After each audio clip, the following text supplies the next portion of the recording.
আজকে তো বাংলাদেশ ব্যাংকের একটা রিপোর্ট দিয়েছে না, যে আমাদের এখন খেলাপি ঋণের পরিমাণ হচ্ছে 6,44,000 কোটি টাকা। 18 লক্ষ কোটি টাকা ঋণ, তার মধ্যে 6,44,000 কোটি টাকা হচ্ছে খেলাপি ঋণ। গত বছর ডিসেম্বর, মানে 2024-এর ডিসেম্বরে ছিল আমাদের 3,45,000 কোটি টাকা খেলাপি ঋণ।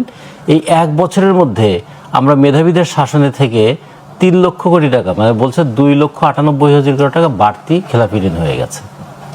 এরা কারা করেছে? ব্যাংক থেকে আপনি পারবেন ইচ্ছা করলে টাকা তুলতে? ব্যাংকের টাকা ইচ্ছা করলে সরিয়ে দিতে পারবেন? ওখানে মেধা লাগবে। দেশ থেকে 24,000 কোটি টাকা পাচার করতে মেধা লেগেছিল। দেশ থেকে 72,000 কোটি টাকা পাচার করতে মেধা লেগেছিল। দেশ থেকে 60,000 কোটি টাকা, মানে এক একজনের নাম আমরা শুনছি না, যে প্রত্যেকের নামের পিছনে পিছনে কীরকম আমরা টাকার বস্তা দেখছি। এগুলো কি মেধা ছাড়া হয়েছে?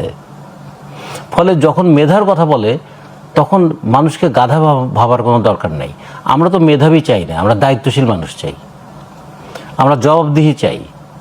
আমরা যোগ্যতা নিয়ে আমাদের কোনো প্রশ্ন নাই, কারণ তারা তো বিসিএস পরীক্ষা দিয়ে এসেছিলেন, ফলে একটা যোগ্যতার পরীক্ষা উত্তীর্ণ হয়েছেন। এসপি হওয়ার আগে তারা নানা ধরনের পরীক্ষা দিয়েছেন, তারা ডিপার্টমেন্টাল পরীক্ষা প্রশিক্ষণ দিয়েছেন। হ্যাঁ, একজন ডিসি হওয়ার আগে তাকে অনেকগুলো ধাপ পার হয়ে আসতে, তাকে ইউএনওর কাজ করতে হয়েছে, প্রথমে এসিল্যান্ডের কাজ করতে হয়েছে, ইউএনওর কাজ করতে হয়েছে, তারপরে কখনো কখনো মাঠে কখনো কখনো সচিবালয়ে কাজ করে তারপরে তো তারা 64টা জেলায় ডিসি হিসেবে পদায়ন হয়েছে তাদের। এইটুকু কি দায়বদ্ধতা তৈরি করা গেল না, যে লটারি করে তাদেরকে নির্বাচন করতে হবে? আমাদের সিলেকশনটা ভুলও হতে পারে, কিন্তু ভুল সিলেকশনও যদি হয়, তারপরে যখন তিনি চেয়ার হোল্ড করছেন তখন তাকে চেয়ারের মর্যাদা রক্ষা করতে হবে। এটা হলো প্রফেশনাল ইন্টিগ্রিটি। এই প্রফেশনাল ইন্টিগ্রিটি যদি প্রশাসনের তৈরি না হয়, তাহলে এই তথাকথিত মেধা এটা দরকার আছে? তাহলে তো আমাদের সিলেকশন বোর্ড দরকার নেই, আমাদের একটা টিয়া পাখি পদ্ধতিতে ফিরে যাই। গুলিস্তানে আছে না টিয়া পাখি দিয়ে ভাগ্য গণনা? আমরা টিয়া পাখি দিয়ে প্রমোশন, টিয়া পাখি দিয়ে ব্যাংক দেয়া, টিয়া পাখি দিয়ে বিশ্ববিদ্যালয়ে ভর্তি, টিয়া পাখি দিয়ে নানা ধরনের সুযোগ সুবিধা দেয়া।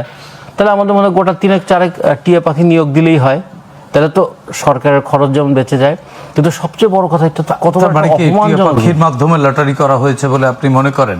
টিয়া পাখিও বোধহয় দায়িত্ব পালন করতো না, মানে হয়তো প্রতীকী অর্থে বোঝাতে চাচ্ছেন। টিয়া না, এটা হচ্ছে হাতের মধ্যে লিখে এরকম করে নিয়ে তারপর দিয়েছে। আমরা যখন এই ছোটবেলায় দেখতাম না, লুডো খেলার সময় যেটা করে, লুডো খেলার সময় একটা ছোট বক্সের মধ্যে টিকিউবের মধ্যে ছক্কা নিয়ে এটা করে, এবং এটা নিয়েও তো কথা বলা হয়েছে কিভাবে জালিয়াতি করে, কিভাবে দান মার দেয়, এগুলো ছিলই। ফলে এই লটারিও দিন পর বেরিয়ে যাবে, লটারির মধ্যে কীরকম মকারি হয়েছে। ফলে আমরা মনে হচ্ছে এই পদ্ধতিটাই ভুল। দুই দিক থেকে প্রশাসনের কর্মকর্তাদেরকে একটা অবমাননাকর জায়গায় ফেলে দেওয়া হলো, যে লটারি করে তোমাদেরকে নির্বাচন করতে হয়, দায়িত্ব দিতে হয়। জনগণের মধ্যে নিয়ে আসা হলো যে ওর তো দায়বদ্ধতার জায়গায় ধরা গেল না, ওকে আমরা লটারি করে পাঠিয়ে দিলাম। তৃতীয়ত, এই যে একটা সরকার কি দায়িত্বহীনতা না দায় এড়ানো? একটা প্রশ্ন তৈরি হতো, আমি প্রশ্নটা এড়িয়ে গেলাম। ও তো লটারির মাধ্যমে এসছে, লটারির মাধ্যমে প্লট পায়, লটারির মাধ্যমে ফ্ল্যাট পায়, লটারির মাধ্যমে প্রমোশন পায়। আমরা একটা লটারি যুগে চলে আসলাম।